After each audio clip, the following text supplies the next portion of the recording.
I love it when that little thing pops up on the screen that says you are live, because otherwise I'd have no clue if I was live or not. Good day, everybody. Welcome back to Circle Leadership Headquarters. Dave Clare here in the studios today with a very special live stream. Now, you know, we always do a live stream every Thursday morning, but I have a very special guest with me today, Tricia Walker, who's with Lotus Coaching and Consulting. And Tricia is a health and wellness coach. And Tricia and I got to talking a few weeks back about stuff around mindset and all cool things like that, health and well-being, actually on a golf course. So a place where I need the most mental health in my whole life. So Tricia and I said, well, wouldn't it be cool to actually just jump on a live stream and, share some concepts around, this concept of, as Trish laid it out to me, so you want to help people get their head around their brain. And so I thought, what a great idea. Let's jump on a live stream. Let's share that with the audience in my world, because there's something that we talk a lot about in Circle Leadership, but it's not an area that we are specialists in that sense, whilst we deal with mindsets and things like that. So it'll be great to have someone like Trish jump on and share some of her wisdom with us.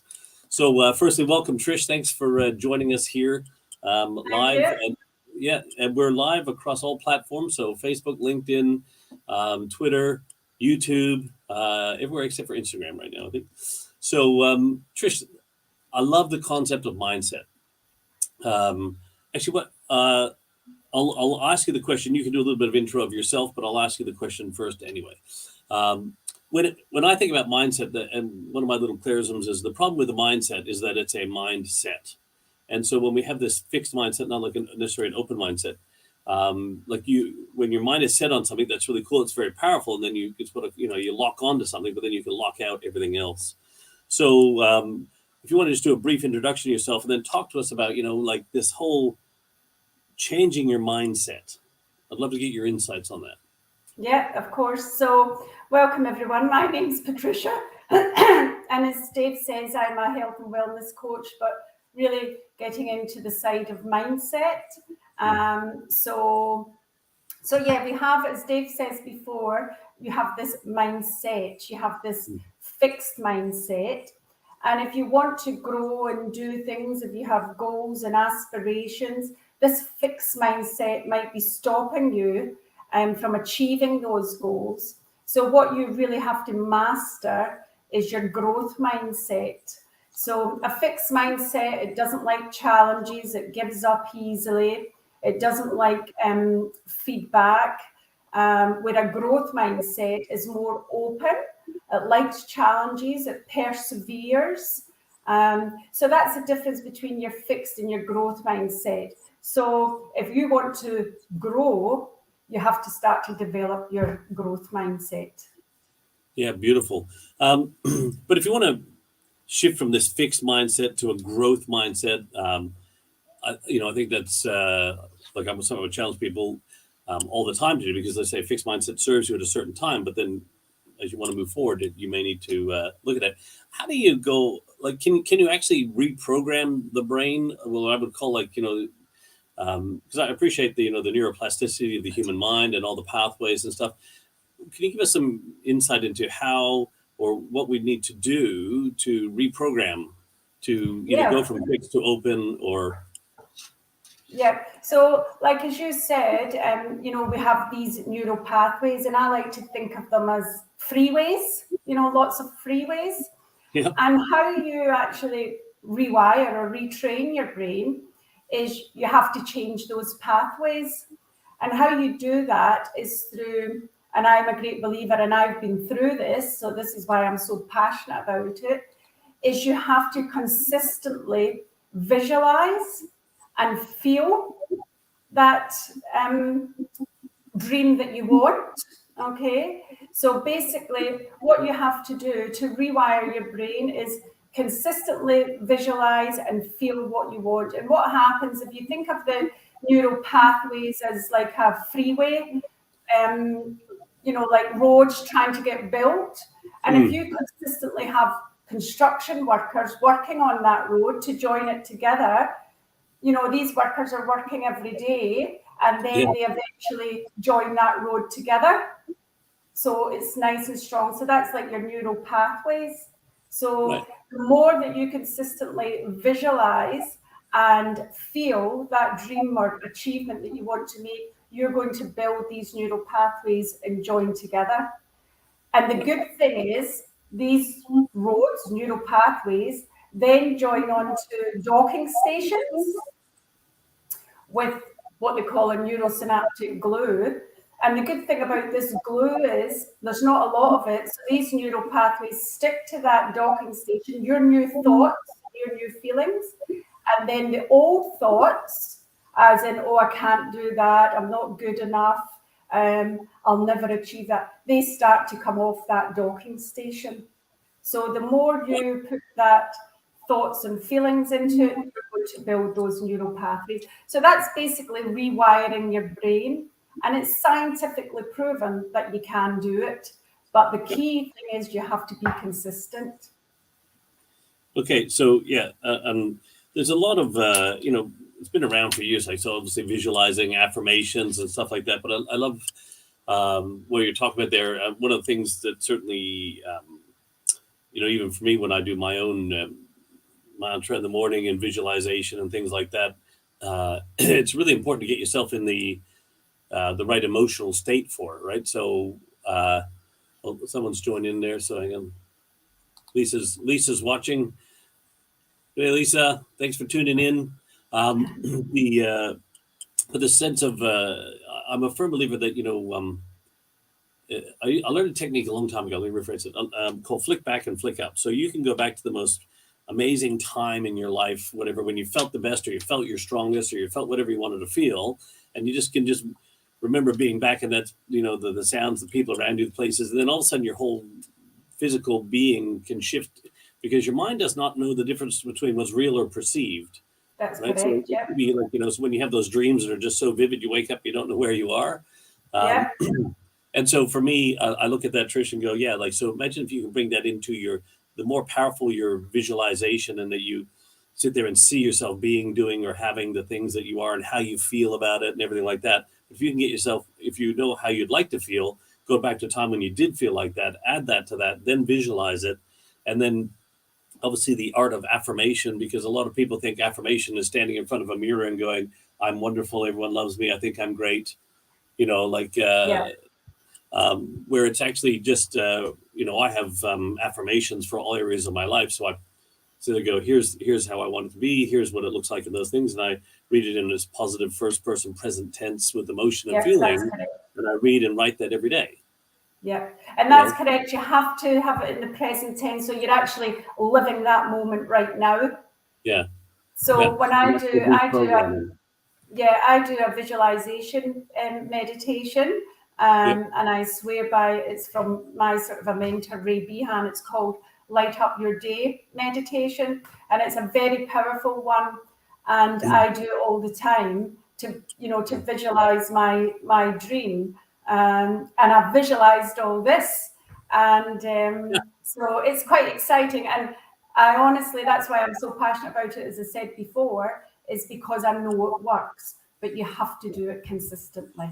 Yeah, and it's funny, and we talk about human behavior with our clients, the work we do, Tricia, and it's the same process that helped you become who you are today is the same process you can use to help yourself become whoever you want to be going forward in the future.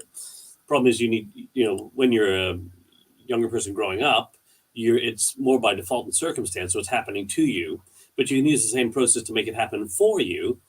But the challenge being, when we want to do it for us, well, then it's hard, and we have to be consistent with it. But when it's happening automatically to you and you feel like you really don't have to do anything, it's just happening, that's why a lot of people become who they are, but they don't understand. They can use that exact same process. All they have to do is decide what success would look at, results, and all the behavior and thinking they want, and then bring that down the bottom. And then, as you were saying, with consistency, do those things, and you will start to become the person you are. But in today's, get rich quick, dopamine hit world that we live in, if it doesn't happen fast enough, I don't want to do it.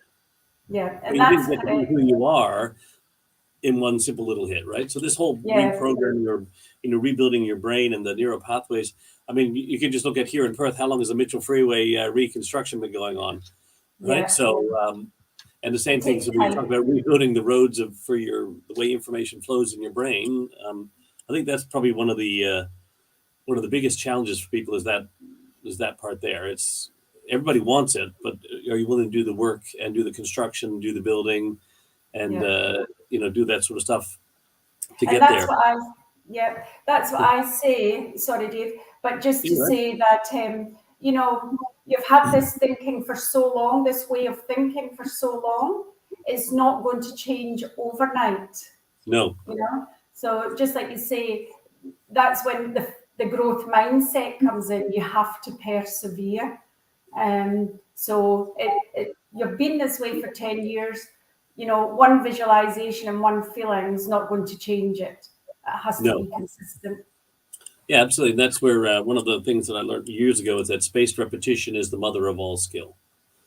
Yeah. Right. Mm-hmm. And this is where, it's funny how, Tricia, everything in life, like marketing people know this better than most, right? This is how they market to us. This is how they get us to emotionally. So we all know that logically this is how it works and how it happens. But when we need to apply it to ourselves, that's where the challenge comes in, right? Yeah. Like I said, when it's happening to you, like it's fine. But when you want to make it happen for you, you actually have to do the work. Yeah. And I could tell you a story, Dave. Sorry. Yeah, please, I could tell you a story just when you're saying when you have to do the work. I think I mentioned it to you before, and I think it'd be nice to let your viewers know as well. It is hard because when I wanted to change myself, and you have all these internal voices inside you saying, "Oh no, you can't do it. You're not good enough. Who do you think you are?" And I think I remembered I told you the story that I was actually making the dinner one night, and I had all these, fixed mindset voices come into my head, and I literally had to stop the dinner and run up the stair and listen to the meditation because, my fixed mindset was trying to take over. And I had to literally stop the dinner, lie down, and listen to the meditation. Yeah, unreal. But that's when you talk about doing the work. That's doing the work. Yeah. And I was fascinating part of that is sometimes it takes people a long time to realize that they're talking like that to themselves, or they have that fixed mindsets coming back in and trying to pull you back. Because your mind wants to move you to the dominant picture, and the existing one is the dominant picture right now. And you go, hey, but this is what I want it to be. So there's this constant battle going on.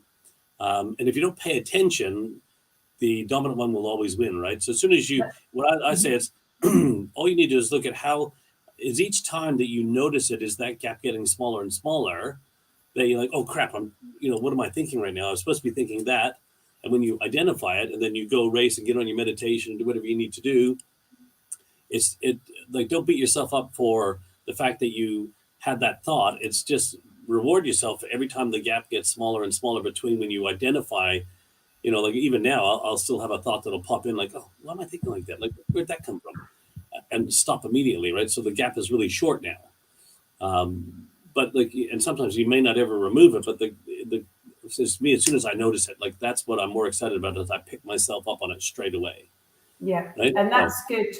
Yeah, it's being mindful of that, because when I speak to people, they'll say, oh, I've not really thought about my thoughts before or my feelings, and that's what it's about, is like, as you say, be mindful that fixed mindset popped up and how you can change it.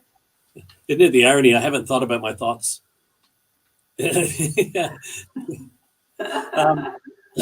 So talk to me about, this concept that change equals growth. A lot of people, and I'm like, I'm not against growth. I mean, I think, there's a lot of focus on growth, but just talk to us about, from a mindset point of view, what does that mean? So basically, when you want to change, I always say you have to be comfortable being uncomfortable. Okay, so you have to speak to your mindset, that fixed mindset, and it's saying to you, oh no, you can't go. So just like for me, this is a perfect example for me today. This is the first time that I've done a webinar. So, and my fixed mindset, part of it was saying, oh, how will you be, and, will you be nervous? And, but one of the things that you have to tell your growth mindset and your fixed mindset is that you have to be, if you want to grow, You have to be comfortable being uncomfortable. So you have to evolve, you know. Yep. So in things, you know, so just say for talking sake, somebody wanted to lose weight for talking sake, okay? And they wanted to go to the gym, but they've not been to the gym for years, you know, and they would feel uncomfortable going, but they have to take that step in their mindset and say, right, well, this is what I want to achieve, this is what I want to do, so I have to be comfortable being uncomfortable. So they take that first step through the gym door, or they take that first step onto eating vegetables. I don't know, but they have to be they have I'm to be uncomfortable eating vegetables. they have to be comfortable being uncomfortable. Yeah, it's an interesting one for me, and actually our this week what we're working with on our content we're putting out, educating the market with, is all around comfort zones. So this is really beautiful and timely to have this conversation right now, because to me, there's this, and not that I want to challenge the concept of being uncomfortable, is that it's, for me, it's more about the you know, this concept, you know, you have to step outside your comfort zone, and you know, that's where all growth happens, outside the comfort zone. I'm going to talk a lot about more of this in my live on Thursday, but it's I think we set ourselves up for failure when we think about that, because people think, oh well, that's too hard, or it's such a big jump, and I got to. What if though, if you looked at it in smaller bite-sized pieces and little things, and actually we're just nudging and stretching and pushing the boundaries of our comfort zone and expanding and stretching, rather than actually having to like leap right outside of the comfort zone. You know, and this is so people are like, you know, when you talk about, you know, get comfortable being uncomfortable, the best way to do that is actually just to stretch the borders of your comfort. You don't have to go like totally, you know, if you're never worked out in a gym, then go put on all the Lycra and go do 5 days a week. No. You know, what if you actually just got up and, you know, went for a walk? That's, yeah. You know, and then you know, do that 5 days a week, and then next time you actually walk to the gym, or you whatever, you get to the gym, or you go to the gym and you just do a light little workout, and you just do that once, twice, or 3 times in the week, and then you know, you build yourself and you stretch and you get comfortable. That's to me about getting comfortable being uncomfortable. It's actually rather than just this concept of like jumping right out and becoming totally uncomfortable, because you become like a deer in the headlights. Yeah. And then you end up going like, that was stupid, why'd I do that? And then your dominant thought takes over, and that's it. Yeah, definitely. And there's a great quote, and I always use it: 1,000 miles starts with one single step. Yeah, no, absolutely. So just like what you were saying there, you know, go for that walk, go for that 5-minute walk. I even say to people, you know, if you're comfortable just walking around the couch 10 times, you know, your sofa, you know, walk around the sofa 10 times. That's better than sitting doing nothing. So then I could tell people, actually hashtag warning dad joke coming, that I walked so far today that I'm exhausted and I need to sit down. All right. You have to do that. Yes. So the interesting, you know, like so we've, you know, obviously you got to change your mindset from fixed to growth, right? You got to reprogram the neural pathways. You know, you got to get comfortable being uncomfortable, but you know, inspiration can get you started. Motivation keeps you going, right? Yeah. So, and you know, so there's this concept of motivation, and you know, people ask, you know, oh, are you a motivational speaker? I'm like, no, I can't motivate you. I have no, you know, I can help create an environment that's conducive to what does motivate you, but I have no control. Motivation's an internal thing. So we look at that in the concept of where does motivation and gratitude fit into all this?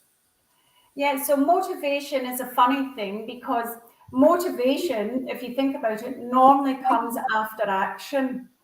So if you're sitting there like that on the couch and you want to go for a walk and you think, oh, your fixed mindset saying, oh, I can't be bothered, just sit here. But if you actually take action and have a ritual, and I know myself, you know, if you go and put the action might be going and put your training shoes on. Yep. And I know instantly, as soon as I put on, I might not feel like it at the beginning, but once I put on, you know, my gear to go for a walk or put my training shoes on, you instantly feel motivated. Yeah. So I don't know if any of your viewers have felt that. You sit there and you think, oh, I can't be bothered. Why? What's the point of doing that? And then as soon as you put on, it could be yoga, once you put out your yoga mat or whatever. Once motivation is driven by action, taking action first. So it's getting to the stage of just getting up, doing that small ritual, and then you become motivated. Yeah, I learned the best definition for motivation many decades ago now. And if you look at the word motivation, right, and after the V you put an E, and between the A and the T you put a C. It's the motive to take action. It's the reason to do something. So motivation is the motive to take action. So so for me, and I love your point, because if I want to get up and go for a walk in the morning, I leave my running shoes beside the bed. So when I slide my feet off the bed, they almost slide right into the running shoes, and oh yeah, I'm supposed to go for a run today, or go for a walk today. Don't have the knees for running. The I always found when I was doing Taekwondo that if I had to go home first to get my stuff, then to go to Taekwondo training, I would miss Taekwondo. But if I took my Taekwondo stuff with me and went straight to Taekwondo and got changed there, I would go more times than not. So it's almost sometimes the little things that you do to stack things up so that set you up to succeed in that space. Yeah, and that's it. Yeah. Yeah, it's like that ritual, just like you say, take your stuff with you to work. Yeah. And scheduling it as well. Motivation is scheduling, what you want to do. Just like you said, you take your stuff to work.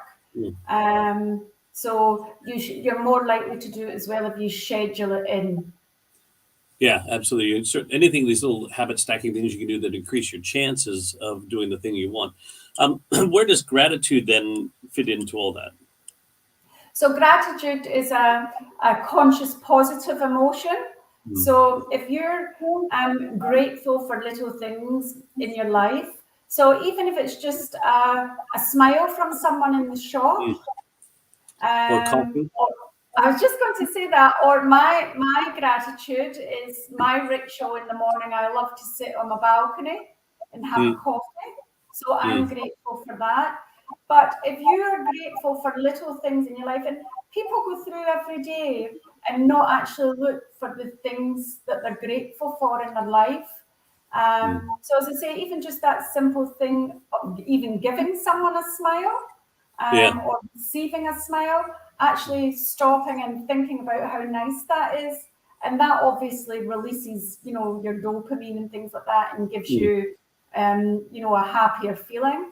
And if you are grateful for things in your life, you're more likely to succeed at things. You'll have better sleep. You'll have better patience. You just seem a calmer person overall.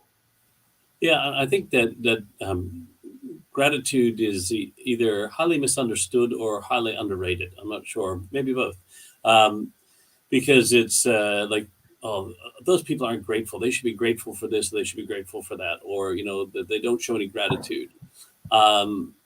Well, I think gratitude's an internal thing, and it's the old attitude of gratitude. For me, I'm grateful for the opportunity to do things for other people. I'm grateful for the ability to have the skills, talents, abilities, and or even just the desire or drive to do something for someone else. And I already get what I want from that. I don't expect gratitude from somebody else for me.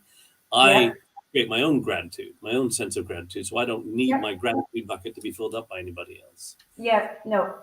And I think that's really important for people to understand, is that, when you look for gratitude outside of you, then you know what, you're going to be waiting a while. But if you want to feel gratitude, then feel it from the inside. No different from motivation. It's the same thing to me. I can dangle a carrot and threaten people, and that's extrinsic motivation. But the best one is the intrinsic motivation. Is the reason why I do the things I do, and then that ties to me to the gratitude part too, right? So, and I think that is really, if more people focused on gratitude from an internal point of view, and the simple things, like you said, I love that, Tricia, is it could just the smallest little thing, that you can be grateful for. Like this morning, I got up, I do my morning routine and stuff like that. I went out the front door, just stood there, and I looked at the sun, and the sun was beating in because it comes to the front of our house.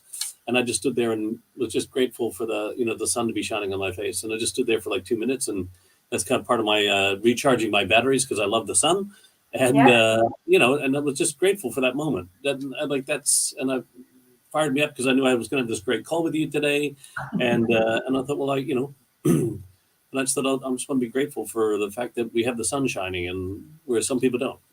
Yeah. So, and then to me, that's part of the stuff that those are some of the fuel to keep you guys going whenever you want to shift from your fixed mindset to your growth mindset, right? You need the motivation to keep going. You need the gratitude. So those are the magnetic pull of all this stuff, so that keep you going. Be grateful for the small victories, for the small wins.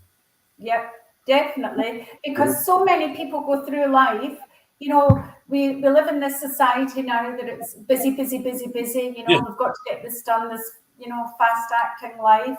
And just taking that simple, just like you done, stood outside the front door and just was present and was thankful for the sun beating down on you, and just taking those small steps all leads to a healthier life. Yeah, and I think that's so that to me is like, when you've got through all that stage, you gotta, and it's also part of keeping the momentum, right? And if you don't acknowledge the small little victories, you're very quick to pick up on the small little things like, oh, I didn't do it again, here I go again. But like those small little wins, all those add up, and then you can stand on top of each of those, and that's how you actually move closer and closer to what it is, whoever it is you want to become in that. However, along the journey, Trish, there's stress and anxiety and all the pressures and everything. You talk about this busyness and stuff, and it's one of the things that I like to call going from distress to de-stress. Yeah. Right? How do you, if you got any insights on, what does all that do to your body when you get all stressed and anxious and stuff like that? And then what can we do about it? Yeah. So basically, stress and anxiety causes chronic inflammation, which causes many other diseases. So if you're living in a life of anxiety and, there's actually stress itself is not bad. Stress is, when the body can cope. Yep. Then you have distress, just like what you mentioned there, which is more like, your body can't cope anymore. It's distressed. And then you have eustress, which is a stress that motivates you to keep going to do something. But the harmful one is distress, where your body's not coping. So what can you do to alleviate that? So you have to take the conscious effort, and this is important, the word conscious, not just sitting down with a coffee or, reading a book, a conscious effort to relax. There's a whole world out there. It's called neuroimmunology, PNI, for short, if anybody wants to Google it. And it's a branch of medicine that is now coming into mainstream medicine, that you have to consciously have relaxation. So when I mean consciously relax, I mean something like meditation, yoga, Tai Chi, anything like that you have to sit down and consciously relax. Because what that's doing is stopping all these stressful emotional chemicals in your brain going to your cells, because all your cells have little receptors on them, like satellite dishes. And all these chemicals go into those cells and damage those cells. It's amazing what your emotions and your feelings are, because it's mind and body connection. It's all one, holistic, and these emotions are actually damaging your cells and causing chronic inflammation, which then leads to chronic disease. That's that's really powerful. Like I never knew the science behind. Like I always, believe in the magic of meditation and relaxation and things, but I never understood the science behind it and how it impacts your brain. And for anybody who's paying attention, I did put up the psycho, and I did spell psycho wrong, so don't worry about it. I missed the H. PNI, PNI, Yeah. psychoneuroimmunology. And you can Google that. It's amazing what your emotions, how that affects the rest of your cells. Yeah, so I've just put this up here. Involved the last 40 years, study the relationship between immunity, the endocrine system, and the central and peripheral nervous systems. Yeah, that's correct. Yeah. So they all speak together, the endocrine system, the immune system, and the nervous system. And you just have to really learn to consciously relax if you want to have a healthy body, basically. Yeah, absolutely. And it's the only meat suit I've got while I'm on this planet, so I want to take as best care of it as I can. And I'm a firm believer in the whole mind-body connection too. So, like, to me, and that's why I love this sort of stuff and learning this stuff from people like yourself, Trish. And thank you for bringing that in, because it's we don't sometimes understand how our thoughts can impact actually our total well-being in terms of we think of it as our mental well-being, but it actually has an impact on our physiology, right? The physical well-being. Yeah. Right? So, we've talked about changing your mindset, rebuilding your brain, and, the different change and growth, and then motivation and gratitude and stress and anxiety. Obviously, people need to have a plan. And we're coming, we've got half an hour now, so let's wrap it up a little bit here. So, they have to have a plan, right? This isn't just something you can do randomly. Do you believe that there should be some sense of structure to this? Yep, of course. Well, for myself, I'm actually a coach, so I'm actually starting a 6-week mindset blueprint challenge, and it takes people through 5 weeks of modules on changing your mindset, everything that we've discussed today, actually. So it's 5 modules. They work through that for the week. We have a group session every week to discuss the module before, and then the last 6 weeks, or the last week, we have a one-on-one session. So it gets them to have a blueprint of how to master their mind, basically, to get their head around their brain. Yeah, awesome. So if people want to find out more information about that, can they just email you, or can they? Yep, they can email me, or I can give you a link. I can send you a link to my calendar. And what they can do is they can book a free discovery call, and we can go through, what their struggles are, what they're trying to achieve, and then see if the 6-week mindset blueprint challenge is for them. I'm just going to put that in the comments here. 6-week mindset blueprint challenge, right? Yeah. And I'll drop your I'll just drop your email in the comments in here. Yeah. So they can contact me via email, or I can give you a link, and you can put that on later as well. Yeah, we can do this as well. So I've got here, if you're interested in learning more about Tricia's 6-week mindset blueprint challenge, email Lotus at thinkandgrowricheducation.com.au. Yeah. Right? And Trish would love to talk to you about it. Trish, thank you so much for sharing your wisdom with us today, and obviously something you're very passionate about, and absolutely love that.